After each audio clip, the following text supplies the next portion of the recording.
Most definitely. And getting into the whole like journalism aspect in Toronto. So, how do you feel about the whole like journalism media scene being portrayed in Toronto right now, based on like bigger platforms like versus like smaller platforms right now? Honestly, I think it's just the same as the global news. Like, I think every city will have their own like version of like Six Buzz and shit like that. Like, honestly, I don't really care too much about it. Like, I don't I sometimes I don't like some of the shit they post, like kind of I feel encouraging like bullshit behavior. But at the same time they'll do good stuff too, donate and this and that. So I that's goes back to what I said earlier. Like my relationship with news is complicated. Sometimes I'm on like a F every news outlet shit and other times I see the value. So I think the Toronto news shit is probably very similar to like New York, Chicago, like any city. Yeah, most definitely. And I think, there's this one weird aspect that's not media related, but like more so community aspect. I don't know if you know like the whole like Torontology, Chiracology like situation right now. Bro, I definitely have spent some time on Torontology. Not really post. I posted some of my stuff once, and like the responses were so funny, and I'm just like, yo, this place is not for like positive shit. It's for bullshit. I'll still check on it 100%, but that's when I think people get way too involved with shit that they should not be getting involved with. Not even for their safety, because you're anonymous, I guess, but yo, use your time wisely, bro. You're on Torontology posting about fucking gang beef in Toronto all day. Like, come on, man. I get it's interesting, but fuck, bro, you gotta go outside sometimes. Like, make something happen. Do your own thing. Most definitely.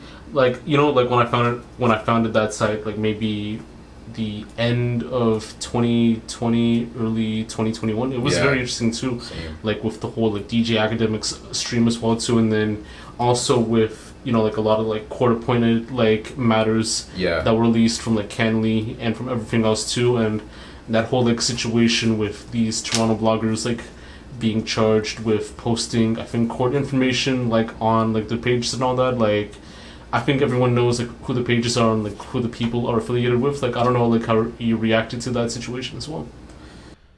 It's just like, you know what, man? I realized I don't care that much. Like, I really don't care. Like, a rapper that tells on another rapper or a rapper that's in jail or this and that, it's like, bro, I can't get involved with that. I got nothing to do with it. Like, it's not my problem.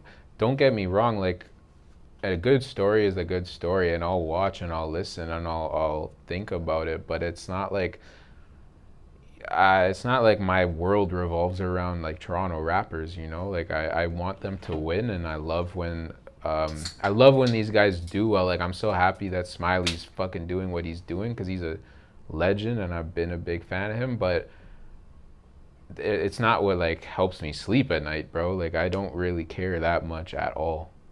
Yeah, no, most definitely, man. And I do feel like if it's not like even like music related or anything that helps promote like safety, protection, anything like that, it's of no use at all. Like it's not like anyone's gonna check out. But I do feel like in this time of age, people like as you said, people love negative content, rather than positive content. Like negative actually sells, and it's even correlated to politics too. Like if a politician were to talk negative or someone or has anything that would show in a negative light of another like candidate, most likely people are going to react to that rather than this guy did something For positive sure. for the community in that sense too. And 100%. And you know what, man? The thing with that stuff is there is good content to be made.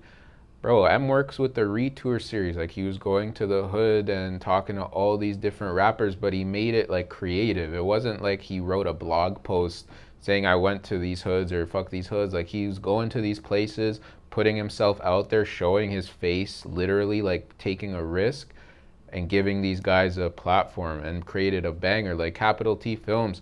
Bro, he interviewed Casper from jail. Like that's legendary. So I understand that the stories are great, but I don't really give a fuck if you just post about it. Like if you turn some dope content, even I don't know if you're a fan of like those Hood Soul 6, Mind Soul 6, those videos where they break down like Toronto criminals and shit, like that's even interesting because you're putting a lot of time in, when it's just a post and some clickbait, nah, I don't fuck with that. But shout out to people that actually make fire from that. Yeah, most definitely, man. And even getting onto right now, like getting back to your whole story right now, I don't know if this actually happened in life too, but in general, or have people like ever paged you on like interviewing someone that they had issues with, or releasing like certain like content or anything else in that matter, like by any chance? No, the same person I'm talking about that just the vibe wasn't really there. Like he didn't like the lighting of the interview, and that was like funny to me because I'm like, bro, you're not coming to Versatile Vigilante for like lighting and shit. You're coming to have like a raw conversation. So that was like the only thing I consider in terms of street shit. Absolutely not, bro. First of all, most of the guys I interview are friends of each other, like kind of mutual acquaintances. And second of all, I don't care. Like I don't really talk about their street shit very much. I'll ask them about, are you worried about the lifestyle you're living? But I'm not asking for details and shit. Like that's not what I want from this channel, this show. So I've had no issue with that. Yeah, no, most definitely, man. I think we already like talked about this like way too much for a bit, but like I don't know if you feel like if Toronto media pages like Six Buzz, Keep Six Solid, Broadcast Wheeler, Rockboy Ninja, and like even like with We Love Hip Hop, do you feel like they're giving a good name for Toronto music or urban journalism in that sense, or would you say it's kind of different? I don't know, bro. I think they do. Like, there's good. Like We Love Hip Hop has some classic episodes. Every post they do I like? No, but and all those guys, same thing. Like, there's some that I like and some that I don't like. And if they saw my shit, they'd probably feel the same way. So I just don't take everything 100% seriously. That's all. Yeah, no, most definitely, man. I had this like one crazy question that I think it's like already like self-explanatory and all, self-explanatory in that sense too. Like if it's not like from their own sense, it's not really creative in that sense too. But it was Honcho Hoodlum. He shared a post like I think this was like a while back. I asked this like same question with Capital T Films like in our interview like a while back. So he shared a post on Instagram stating that when bloggers like screen record and repost a rapper's like live stream on the internet, it's like wearing like a wire in that sense too.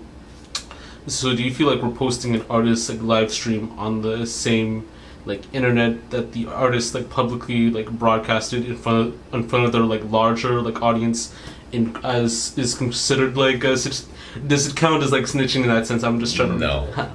Absolutely not, bro. Like you gotta take responsibility for actions. If you say, like, you went on your own Instagram and talked, end of story. Like, no one's forcing you to fucking do that. That's the oldest phrase in the book, bro. When it's on the internet, it's on the internet. Like, we've been told that since we were kids, damn near. Like, yo, you gotta know these things. Just because you were faded and talking crazy doesn't mean someone isn't gonna record you, bro. Like, nah, I disagree with that strongly, man. Wearing a wire is wearing a wire.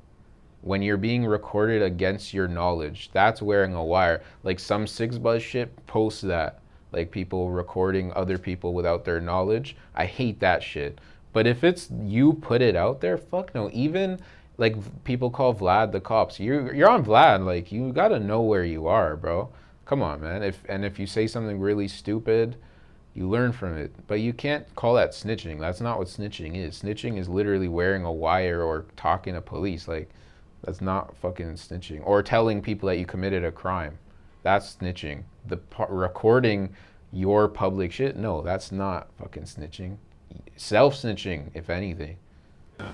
No, most definitely. But I do feel like in some situations too, like, as mentioned, we even talked about the whole, like, blog post, having a court record and then posting it on like all your platforms. It's self-explanatory. It's like kind of like self-snitching. It's already up there though. If people can look at it easier, but at the end of the day, it's still online. Like you could find it if you wanted to. Yeah, most definitely. In other instances too, would you actually like travel or like go out of town to do some like podcast episodes too? Like if you were to like travel to like New York or Oh yeah, Miami. 100%, bro. That's something that hopefully the future has some of those types of projects in store. Absolutely, bro. I'll go anywhere, man. Super down. And I think you've traveled before too in the past to like Florida, to San Francisco, to like a lot of other areas. So like, how was it traveling like for you in that sense? I love traveling, man. I'm not like a backpacker, like I won't be gone for months, but it's like you typically short trips. But I love seeing new places, man. I've never really filmed out anything anywhere else other than here. So I'm super down for that. But I love just putting myself in a different situation, like going to a city where you don't know anybody, I think is a dope challenge, and it helps you see some new shit. So I love traveling, bro. I definitely want to do more of that type of shit. Yeah, most definitely. Like I don't know if you had like any like interesting experience like when traveling to like I don't know if you've like met like any random like person or like just like someone like walking by and they one like a 1 minute like question or like a 1 minute like exclamation could turn into like a whole like conversation or something that you've noticed like in your own eyes. I don't know if you want to like share that by any chance. Yeah, man, honestly, not even necessarily traveling, but just being outside. Like, I think people, if there's not a clear, like, if what I'm about to do doesn't have a clear cut result, what's the point in doing it? And I think that's a mistake because literally sometimes just going somewhere can lead you in such an interesting situation, meeting such an interesting person, you know, doing something completely new. So I recommend like, yo, just go outside. Like that internet shit we were talking about, Torontology, like, yo, you gotta also be outside and put yourself in positions to be uncomfortable too, bro. You can't just be judging other people online. I don't think there's a lot of growth that can come from that, and there's not much to gain from that either. If you go outside, try some shit, you might be able to learn and experience something completely different.